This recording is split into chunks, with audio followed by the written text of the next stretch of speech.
A few days ago, Sayadaw began to explain Pamada, negligence, and Appamada, diligence. And he explained that there are three kinds of each: gross, medium, and refined. And he spoke about how this gross or obvious level of Pamada and Appamada occur, combining both the theory and the practice so that the yogis could understand. And this should be enough of an explanation of this level of Appamada and Pamada. So today, Sayadaw will speak about how Pamada and Appamada occur at the medium level in terms of both theory and practice. Sayadaw, first of all, said, Panchasu kamagunesu cetasa vosaga nupadanang pamado. This is the definition of pamada from the Pali. Letting one's mind go to sense objects, desirable sense objects.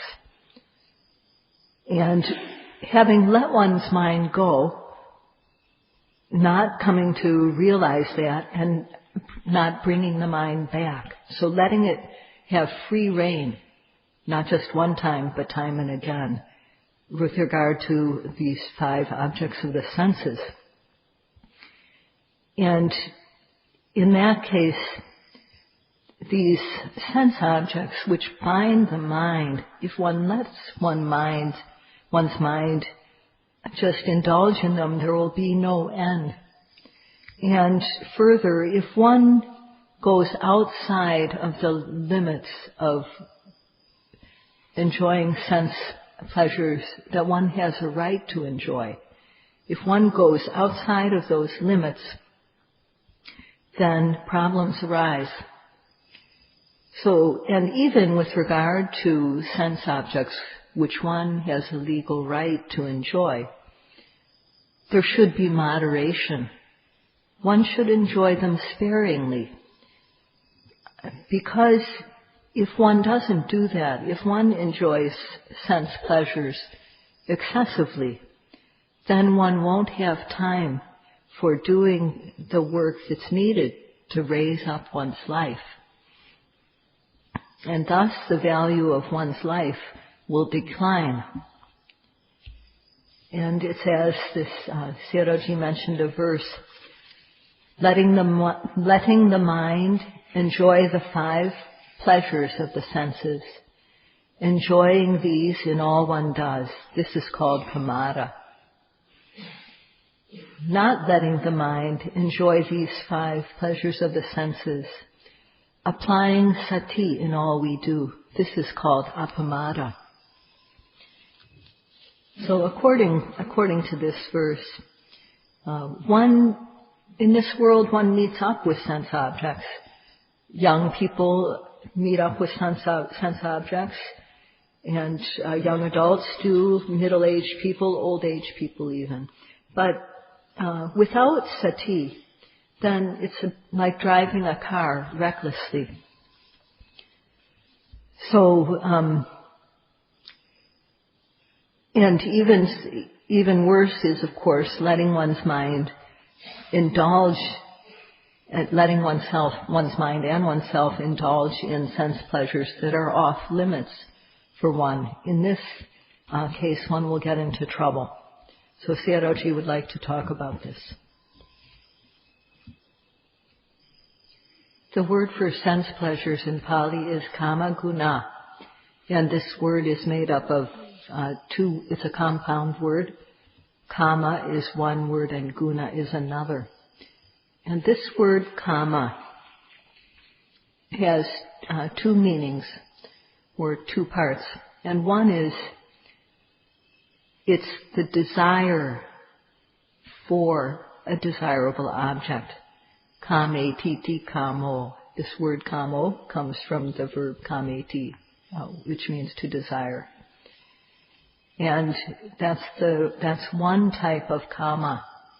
the desire itself for desirable things.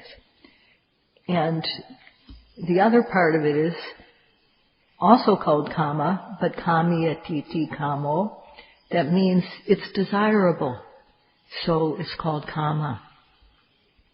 And this refers to the desirable sense objects. And in Pali, the first type of kama is called kilesa kama.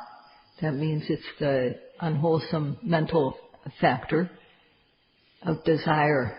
And the other is called vatu kama. That means that it's the object of one's desire, or the base for one's desire. So this first meaning of kama, kilesa kama, means craving, thirst for desirable, enticing objects. Something we think something is good to see, or good to hear, good to taste, touch, smell, and so on. We think that eating something good tasting is good, and touching something that is nice to touch is good. So it's that craving for these experiences. And then there's that's the initial experience of desire. And then that desire is followed by seeking out the things that we like. And when one seeks them out and then gets the object that one likes, one gets stuck to it.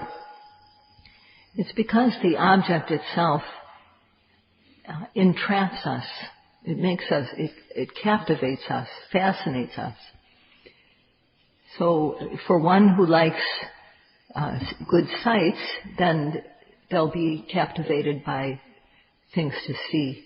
One who likes good sounds, like sound, will be captivated by pleasant sounds.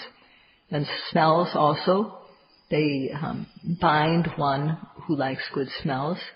Tastes bind one who likes good taste. And touch, both just the type of touch that we experience when we put on our clothes, and also the touch that we experience when we touch another person. Both of these things are in the category of touches. And one who, when one seeks out the objects that one likes, and then one gets them, one's desire becomes stronger, and one can't pull away from the object. One gets stuck. And the example that is used in the text is there's a kind of sap or sticky substance that's used to catch monkeys. And monkeys like to play. So when they see this sap, they touch it with one hand, and then the hand gets stuck. And then they touch it with another hand, and both hands are stuck. And then, they touch it with one foot, and then they're stuck with three limbs. And then further. So this is how monkeys are trapped. And this is an example, analogy that is in the text. A modern day example is superglue. When you put two things together with superglue, you can't separate them. And if you try, what can happen is the thing breaks. Not at the place where you joined it, but the item itself breaks. So if you compare superglue to like a wood glue or rubber cement, those other types of glue can be, once you use them, you can probably get the thing separated if you want to. But with superglue, it's not possible. So when one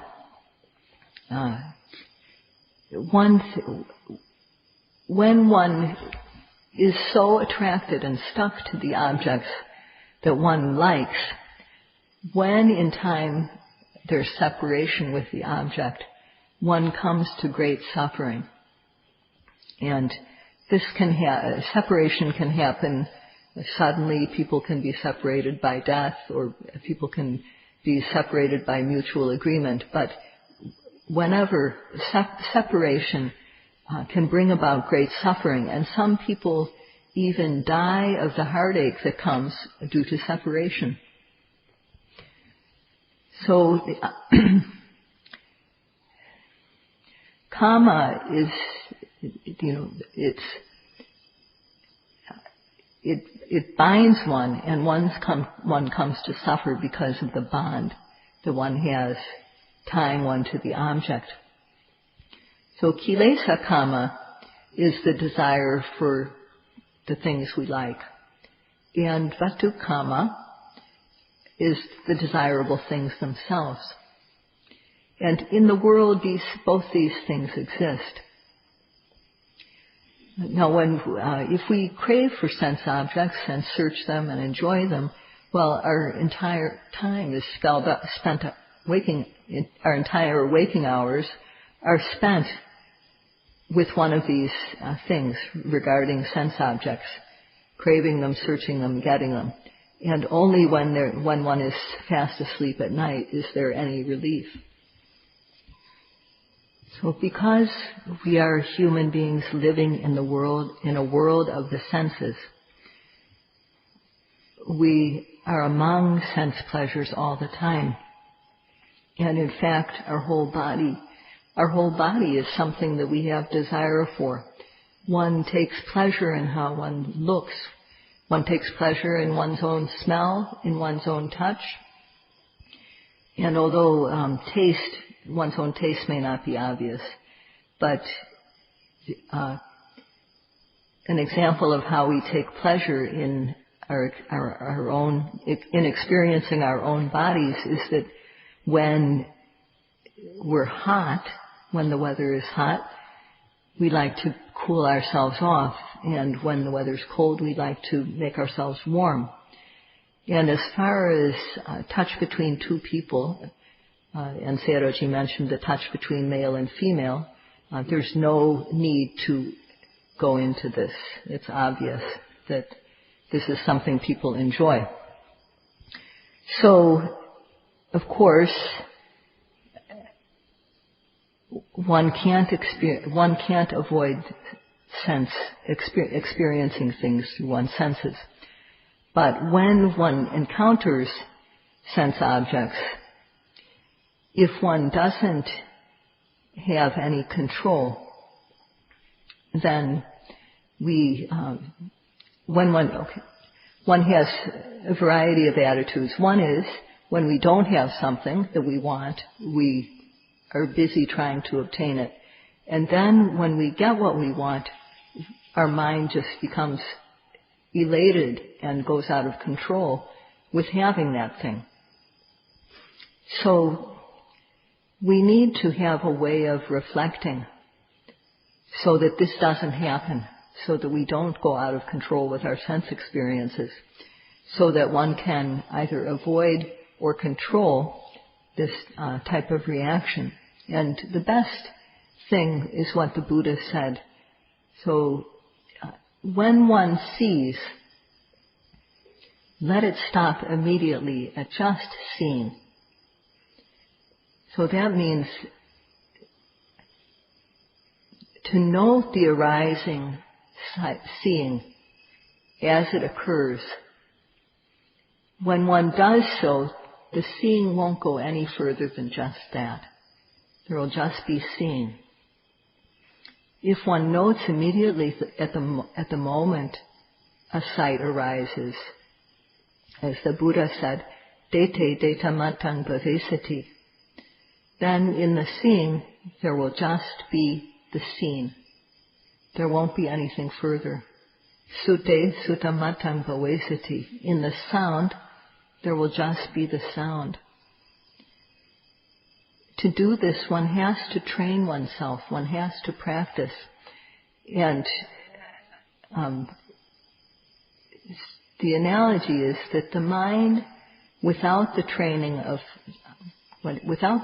to observe the object, the mind is like a rowdy cow. A cow that is rowdy needs to be tied to a post so that it doesn't run away. And similarly, we need a hitching post for our mind. And the Buddha gave a method for doing this so that the mind does not go to sense objects, or when it does, we don't give it free rein. There's a saying that a yogi should note at every arising. At every arising, one should note and observe with mindfulness. So at every arising means at every sight, at every moment of seeing, one should observe. At every moment of hearing, tasting, touching, smelling, at every moment of knowing and thinking. Whatever mental and physical object arise at any one of the 6 sense doors, there should always be the guard of sati, mindfulness. And for sati to be good, one needs to apply concerned effort. And one has to have in advance the determination that I'm going to try to get every single object without missing. And in this way, one will always be ready. And when it arises, one applies effort, then sati will arise. So, and if one does like this, whatever arises, when a sight arises, one will have sati. When a sound arises or a smell, with sati at the fore, then one doesn't dwell on the sight. It's just seeing. One doesn't dwell on the sound. One doesn't dwell on the smell. One doesn't get into whether it's desirable or undesirable. And this comes from noting seeing at the very moment of seeing. And Sayadaw mentioned the game. And in Chinese it's called Datisu, and in Korean it's called Dudoji. And as you may know, in that game, little plastic models of animals come out of holes, and one has to be ready with the mallet to hit them. And in the same way, sense objects, sights, sounds, smells, tastes, and so on, they arise. And also, as far as touch is concerned, touch includes things like holding our utensils when we eat. It also involves the movement of stretching to get the food, bringing the food, opening our mouth, the act of putting the food in, and so on. There are many, many aspects of touch involved in eating. And then, of course, the objects such as rising, falling, sitting, touching, lifting, moving, placing, bending, stretching, blinking the eyes, opening and closing them. All these things involve the sensation of touch. So this category of touch is very, very broad. And as Sayadaw said, note at every arising, Kittai Machu Sati Pyu, one should always apply this rule. Every time an object arises, one should observe it with sati. So one must always have the protection of sati, and one also must apply concerted effort to make our mindfulness sati good. And for this, one should understand that applying concerted effort in this way is good. It's good to develop mindfulness. And one has to have a lot of zeal, chanda, to do this. In this case, one will be determined to catch every object as soon as it arises, and one will be able to do so. On the other hand, when yogis practice lightly, they don't apply the necessary effort, and thus their mind tends to go to desirable sense objects. And if one spends 1 minute of dwelling on something desirable, then that's 1 minute in which the yogi's work is disrupted. So thus there's the instruction, as soon as one sees, one must note it. So Sayadaw said that to note seeing as soon as seeing occurs. This phenomenon called seeing involves 2 parts. Nama, the mental, and rupa, which is physical. So the eye base is physical, rupa. And this eye base must be capable of seeing. If not, then we won't see anything. Or if the eye is covered, we won't be able to see anything. And light strikes the eye base, which is capable of seeing. The light is also physical. And the eye base is called either base or receptor element. And the light is called the striker element. So when the striker element of the light hits the receptor or the base, which is the eye, then seeing consciousness arises, and this is mental. This is nama.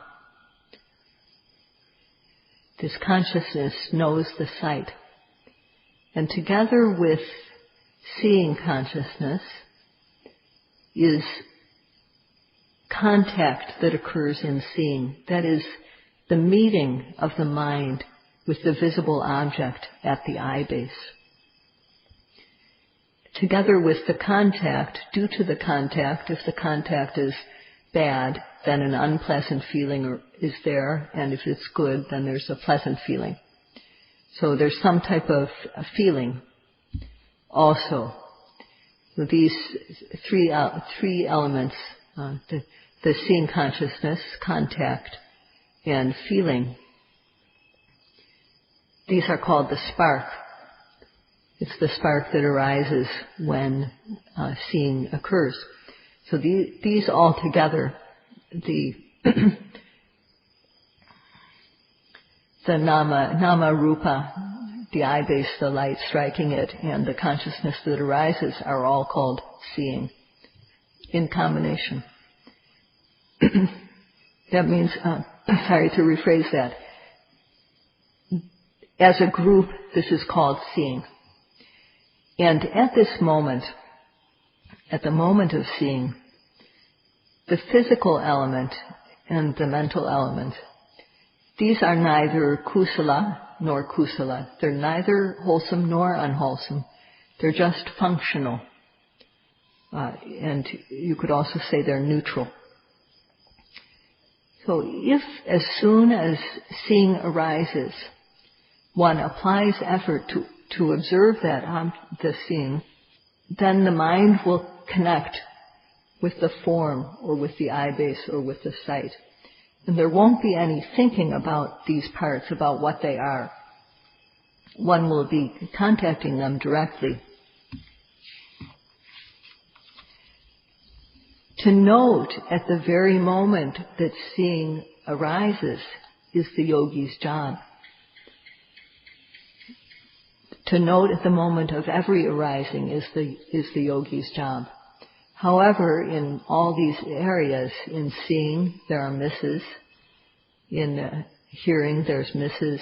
There are misses. There are misses in noting, smelling, tasting, touching, and so on. In order not to miss the objects, the yogis must be careful and apply mindfulness. One should have the determination to note every single arising object. And with this determination, one applies ardent effort. Only then will one have the protection of sati. In order to note the seeing at the very moment of seeing, one has to apply concerted effort. If one doesn't apply this type of concerted ardent effort, then sati will be lacking. and kilesas will enter the mind, and akusala mind will occur. But with concerted effort, sati arises, and it prevents kilesas from coming into one's mind stream. And in that case, only clean, wholesome kusala mind will arise. As much as one notes, there will be the kusala mind arising. And this is called bhavana, this mind, kusala mind. So when one notes seeing as soon as it arises, hearing as soon as it arises, taste, smell, touch as soon as it arises, one moment after another, one is developing this bhavana mind. So virya, energy, sati, and samadhi, concentration, occur. And then when one encounters a desirable object of the senses, the object cannot bind one, because one is free of kilesa kama, one is free of the craving for sense objects, and thus one is free. This free mind, occurring one moment after another moment, occurring many times, is the bhavana mind. One has to create and develop this mind. One shouldn't deliberately go without noting. One can't help missing from time to time, but one should be ready to note every single thing. One shouldn't take any deliberate break.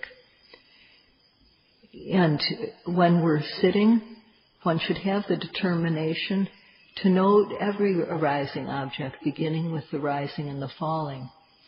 During the walking meditation, one should have the mind state that I'm going to observe every single lifting, moving, and placing. If one does so, then one will have a wholesome mind. So one has to have this type of determination and do the practice in this way. One has to understand and value, cherish the kusala mind, the wholesome mind.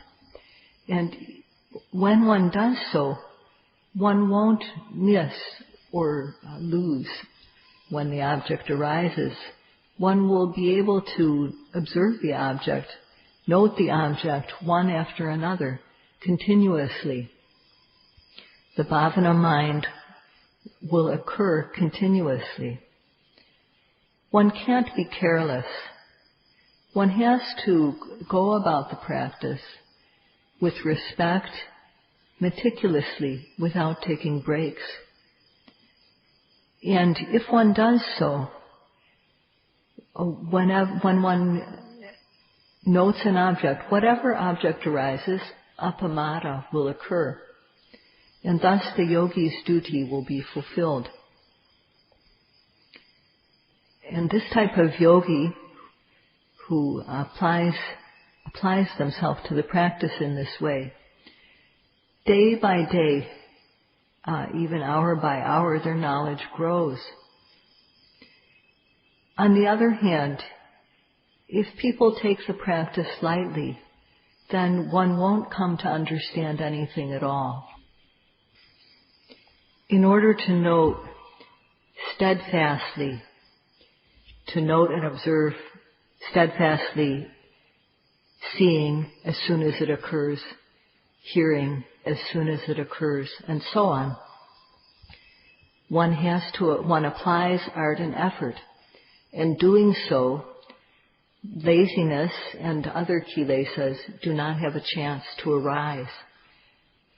Thus they are dispelled. This effort gives rise to sati, which protects the mind, and the mind falls collectedly on the object. Thus there's no thinking about sense objects. There's no wanting to see something good, wanting to hear something good, wanting to taste. There's no wanting arising. with regard to desirable sense objects. No kilesa kama. The mind falls collectedly on the object. And this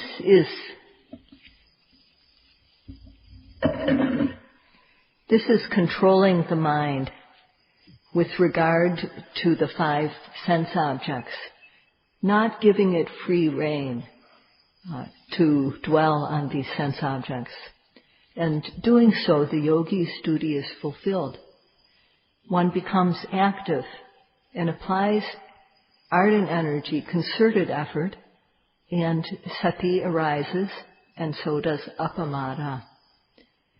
Sayadaw urges all the yogis to make special effort to practice like this. If you do so, then the medium grade of Pamada, negligence, won't occur. Or, if it does, it will only occur a little bit. And thus, one's mind will become clean, and knowledge will develop, starting with the discernment of nama and rupa, the physical and mental, their cause-effect relationship, and one will come to see the characteristics that nama and rupa have, that they are inherently impermanent, they are unsatisfactory, and they lack an inherent self. All this knowledge will develop. So Sayadaw will continue to discuss how knowledge develops tomorrow. That's all for today. Sayadaw will continue to discuss how knowledge develops tomorrow. That's all for today. Sayadaw will continue to discuss how knowledge